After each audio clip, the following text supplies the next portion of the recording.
I don't know how many of you noticed this, but I was very quiet as it pertains to the recent Hollywood strikes. And there was a few reasons for that. For one, I just kind of wanted to see how it all played out first before reacting to it, because there was already enough people reacting very emotionally, which is the norm these days, unfortunately. And frankly, I was seeing a lot of phony and disingenuous comments about the strike, with people on social media playing white knight and quote-unquote standing up for creatives. What is interesting to me is that people only seem to stand up for creatives when it supports their own narratives and beliefs, or when they can get some kind of clout for it. They don't always keep the same kind of energy in every situation. But because the strikes were all over the news, suddenly everyone had an opinion about it, and everyone claimed to know exactly what was going on in Hollywood during that time. And I'm here to tell you now that it was all bullshit.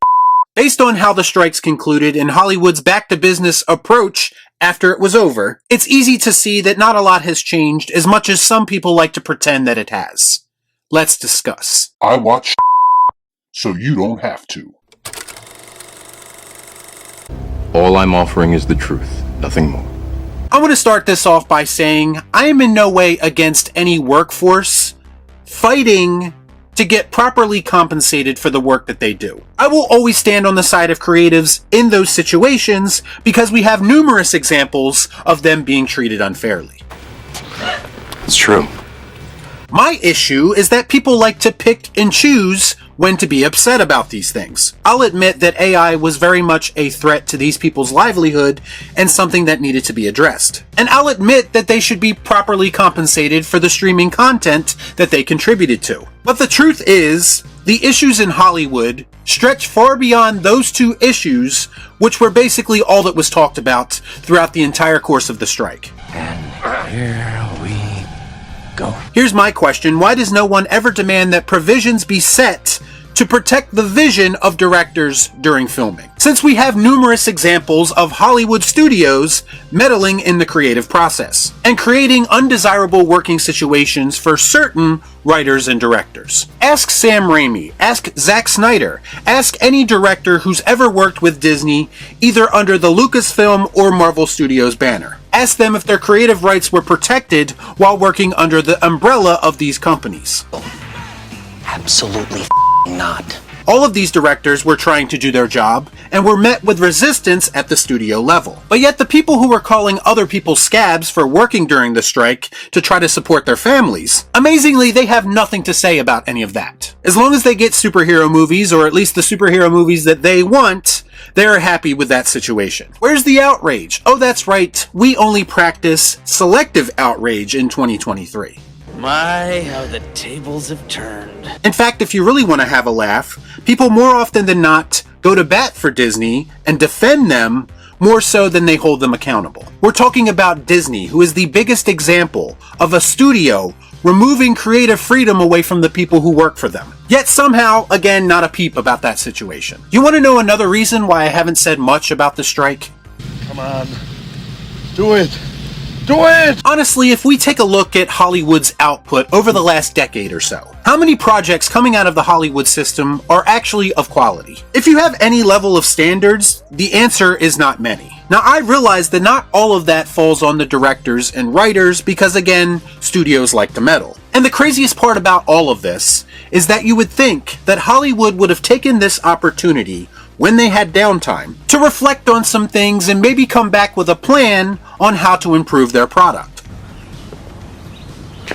That makes sense. But no, not days after the strike was over, it was pretty much back to business as usual. There were reports of Disney prioritizing a slew of new comic book movies now that everyone can get back to work. And my question is, how is that any different than what was going on prior to the strike? We are right back in the same boat, so let's not pretend that there was any real change just because some provisions were put in place to protect writers from AI. We're saved. AI won't be producing any content anytime soon, but don't worry, we have human beings who will do it instead. Nobody likes a smartass, alright? And if you need any more proof of just how up everything is in Hollywood right now, and how creativity is at an all-time low? Just take a look at this news story about how the Disney Animation COO is currently pitching an animated Tron film to their roster of directors. Disney saw the success of certain animated movies this year, most notably the Super Mario Bros. Movie and probably Across the Spider-Verse. And being the followers that they are, they looked at their list of established IPs, because we know they're not going to come up with anything new, and they basically said, what can we exploit now? And they landed on Tron. They figured that would be a good candidate, and now they're trying to pitch the idea of a Tron animated film to their directors. Does anyone see a problem with that? Shouldn't it be the other way around? The creatives are supposed to come up with the idea because that's their job, and then they pitch their idea to the studio. Because it's all part of the plan. I understand that studios have courted certain directors for projects they were developing in the past, but this doesn't sound like they have a script in place or even a story. They just have an idea, and they want some poor director that they have under their thumb to bring it to life inorganically. And that's just not how the creative process is supposed to work. Is this what they came off of strike for, so Disney can dictate to them what their next project is going to be? No, don't like that. There was another news item within the past couple of days about how Loki Season 2 is the first MCU series to have no reshoots. The story on screen is the story they set out to make from the beginning. You know things are bad at Disney and Marvel Studios when this is news. They basically confirmed, without actually saying it, that all of the other they've been producing wasn't the creator's original vision. But guess what? Loki Season 2 will be the first time we allow that to happen. Either this is the most blatantly obvious PR move ever, or Marvel Studios is that tone deaf and unaware of their own shortcomings. If you have so many projects going through reshoots that it's big news when one doesn't, that's a real problem. And I ask again, is this what everyone came back from the strike for? Last but not least, just today, the other bane of the existence of creativity, Netflix, proclaimed that they are going to raise the subscription prices for their service because they are being forced to pay more people now. Basically, they can no longer manipulate the system.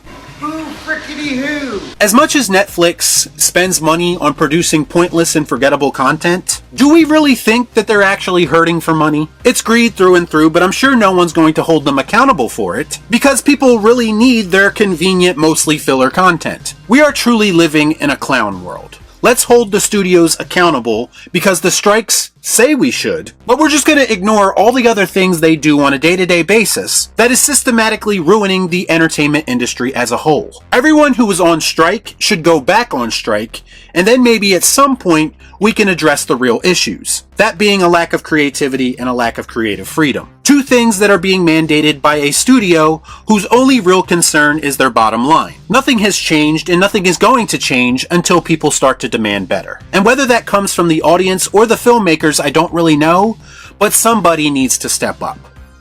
Y'all be cool. Right on.